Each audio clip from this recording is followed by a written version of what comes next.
Can you tell us a little bit about your journey into music and how it all began? My musical journey and how it began. I must have been a few years old, at least 3 or 4, actually 5 years old, and I came home from school one day, and my mum she overheard me singing a nursery rhyme, and she realised I was in tune, my voice was in tune, and she asked me to sing it again, and I sang it at least 5 or 6 times. And then she asked me to sing something a bit more complicated, and I sang something else. And then after that, she really encouraged me every time we had family and friends around for dinner, for meetings, and she would put me in the middle of the room like a performing monkey, and asked me to sing. And yeah, that's how it started. I used to be a keen listener of different genres and different variety of music. I started off obviously listening to old, Indian film songs, like voices such as Muhammad Rafi Sahab, Lataji, and Kishore Kumar Sahab. Then later on, progressing into much more hardcore stuff such as classical music and semi-classical music such as ghazals and Cavallis in particular. Obviously growing up on East London, I was exposed to grime music. That was very part of your upbringing as a kid from East London. Grime music was very important. I'm sure it is even now. So it's been a good journey for me. I've had exposure to different genres of music, and I still continue to learn. Looking at your vocal talent, there's a lot of people that would assume that music runs in your family, or that there are other singers in the family. Is that the case, or are you the only one in the family who's got great vocal talent? Well, thank you very much for saying that I have great vocal talent. Really, I don't come from a family of singers. I don't have a musical background. In fact, no one in my family sings. The reason why I sing is because I grew up at my auntie's house as a kid, and my auntie, my khala, was as I said, she used to listen to a lot of old film songs, Muhammad Rafi Sahab and Kishore Kumar Sahab, and that's how I got my ears tuned into music. And with any singer, if you speak to any singer, they will tell you that before they learn to use their vocal cords, they learn to use their ears, and get their ears tuned into music. And that's how my ears were tuned into music, luckily and fortunately for me, and I think that if I'd remained with my family, I wouldn't have been a singer. But I'm grateful that my mum gave me into the care of my khala, who used to listen to music, and she brought me up, and that's how I've had sort of an exposure to music. Did you always want to be a singer? Did I always want to be a singer? I always had a passion for it.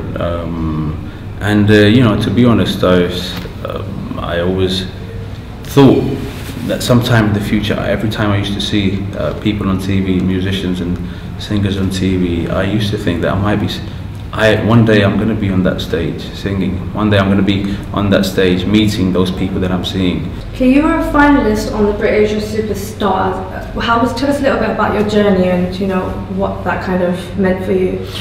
Brit Asia Superstars is a very important aspect of my musical journey.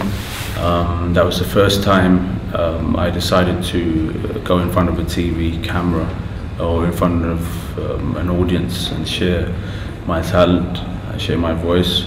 Now, before that, I used to be on stage as a poet, as a performing spoken word poet.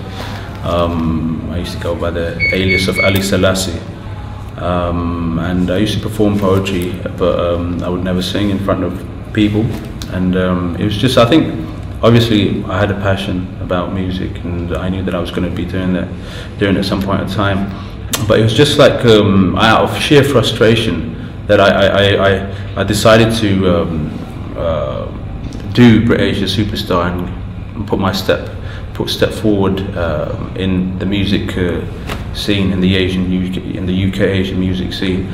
And the reason for my frustration was because I was seeing a lot of mediocrity on TV. I was hearing it on radio, and I was just seeing these artists who completely had no clue as to what music was, and didn't really understand didn't understand what music was about and what the art of music is, and them just like corrupting the image of music in front of people, especially the older generation. And I decided that, you know, there has to be someone out there who has to make himself heard and make himself counted. And fortunately, there was a platform available for me. I didn't want to go and go chasing anyone. I just thought that there's a platform available. I enter myself, and let's see how it goes, and I'll let my talent do the talking, and that's how it happened. Brit Asia Superstar in 2010, and hopefully I was noticed by a couple of good people, and they approached me to do projects with them. Sorry. How did your track Raja Sadevila come across? How did you get in contact with MC Special, and how did it come about? Yeah, like I said, I was when I came onto Brit Asia Superstar, I was approached after the show finished by good people, and amongst those good people was MC Special, and he approached me one day, and I was sitting down, and I was reading a poem of a great Sufi saint, Baba Bulleh Shah. I read a lot of Sufi poetry, and one day he phones me up, and he said that I've got a little beat for you, about 30-45 second instrumental that he sent me. Let's see what you can do to it. So I quickly heard it, and I thought to myself, you know what would be interesting if I fit the thing that I'm reading right now on this beat somehow. So I quickly recorded it on my phone, a little a cappella. And I sent it to MC Special, and I get 5 minutes later I get a call from MC Special saying that, you know, he loves it, so let's go into the studio and record it, and that's how it came about. MC Special speaks greatly of your vocal talent. He's mentioned you have a really unique voice. Do you define yourself to a particular genre or style of music? No, I don't. I believe that my music doesn't have a genre. My music doesn't have a style, because my personality is made up of so many different elements. My music, even the things that I listen to a variety of music, and I get inspirations from different sources, from different singers. Obviously the biggest one is Ustad Fateli Khan Sahab, but I wouldn't class my music, and I wouldn't say that, you know, that's what my music is, and I should only concentrate on you know, just focusing and trying to like get it accepted in that field, in that particular sort of genre. But my plans are to go global with my music, to get every corner of this world introduced to my music, and to get respect as a serious worldwide musician, as an artist. And you can only do that if you remain flexible with your music, and flexible in your approach. You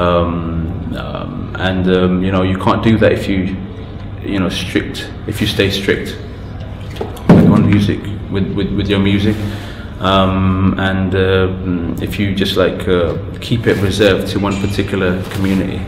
So my music doesn't have a genre. It's completely genreless, and it's for everyone to listen to, enjoy. Do you think, some people might say that it has a little bit of like a Cavalli style.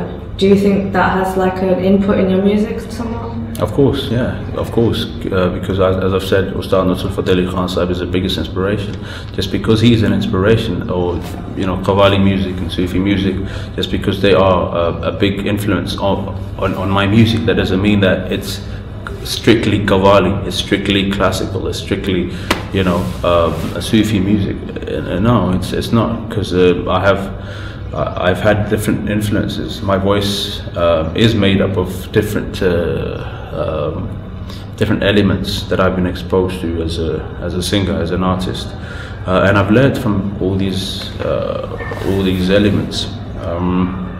And amongst, obviously, the biggest is Ustad Nusrat Ali Khan Sahab and Cavalli music. But I wouldn't label it, and I wouldn't say that it's strictly Cavalli music, because that would not it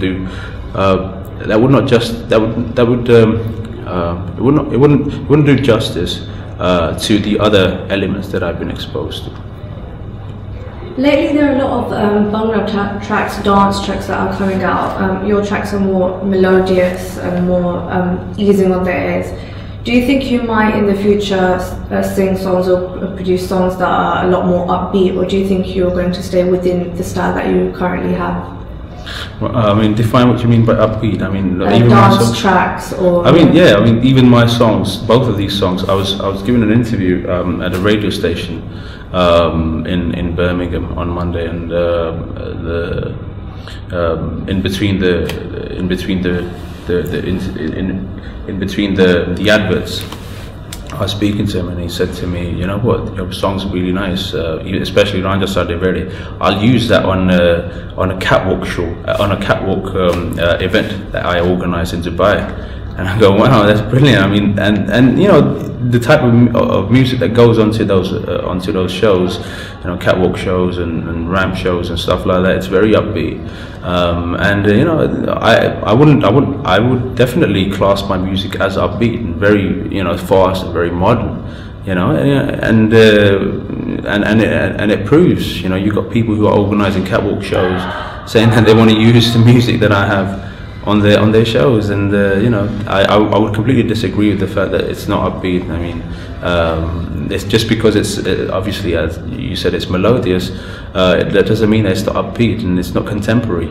And it proves, you know, people are liking it. I get messages from people from different generations, the older generation, the younger generation, who are into the hip stuff, and you know, it completely goes in accordance with what they want. Now, your lyrics are very like meaningful. Where do you get your inspiration from? Well, Ranja Sadeveri, as I've said, it was a poem that I was reading, a 300-year-old poem that I was reading, and I decided to incorporate that into a modern sound. So it's something. My lyrics, you know, are very personal. It might be something that I'm reading at that particular time. It might be something that I'm listening to at that particular time, or my influence that I've had at some point in my life. So it really comes from personal experience, what I see around me, what I've experienced in my life, and yeah, it's something that's very personal. I like to keep it real in all sense. Your new track, Nit Khair Manga. What kind of inspired you to take on that track? You know, what made you want to create a modern version of it? Well, it's Nit Khair Manga, a tribute to Ustad Nusrat Ali Khan Sahab. It was a project that we were involved with the BBC Asian Network. They approached 5 or 6 different singers because they were dedicating an entire day on the 16th of August this year, obviously being the 15th death anniversary of Ustad Nusrat Ali Khan Sahab, and they were approaching 5 or 6 different artists, and they asked them to do covers of his famous songs. And one of those artists that they approached was myself. Actually, they approached me through my label, VIP Records, and you know, my label really thought that, you know, I would do justice to it. You know, that was an honor, and you know, we quickly, myself and AV, the producer of this track, who's a wonderful producer and he's working on my album right now, we quickly went into the studio within, you know, unbelievable time.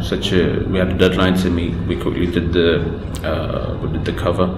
and we submitted it to the BBC, and that's how it came about. I mean, for myself and AV, Nit Khair Manga, it really sums up the sound of Ustad Nusrat Ali Khan Sahab, and that's what really sort of prompted us to do this, because it was, you know, it perfectly sums up Ustad Nusrat Ali Khan Sahab.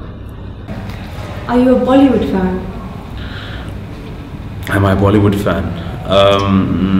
How do I answer that? Well, there are elements inside Bollywood, entities inside Bollywood that demand so much respect. You know, A.R. Rahman Sahab. You know, you have so many. You have different names as well, but A.R. Rahman is someone that really demands a lot of respect. So I would say that I'm a huge supporter of A.R. Rahman's music. There are a few others there, Shankar Mahadevanji, Adnan Sami Khan Sahab. But Bollywood as a whole package, I don't really listen to a lot of Bollywood music, because I mean, what I see nowadays on TV is something that I completely disagree with. You know, things such, you know, like advertising women in a way that is very, you know, it's very negative, and giving people, giving especially young girls and young boys very negative impression, and giving them like an incorrect vision of what life is and what we need to do and what we need to attain. And you know, it's very materialistic nowadays, a lot of the music and a lot of concepts that you see in movies, in Bollywood movies. So yeah, I mean, in general, I'm not a fan. I wouldn't say I'm a fan or I'm a huge sort of a supporter of Bollywood, but there are obviously certain entities within the fraternity that require a lot of respect and a lot of appreciation, and that's what I think I do. What can we expect from you for the future? I'm working on my album right now, as I've said. The AV, the guy who produced Nit Khair Manga, and also Ranja Sadevere, he's a brilliant producer. I'm working with him on my album.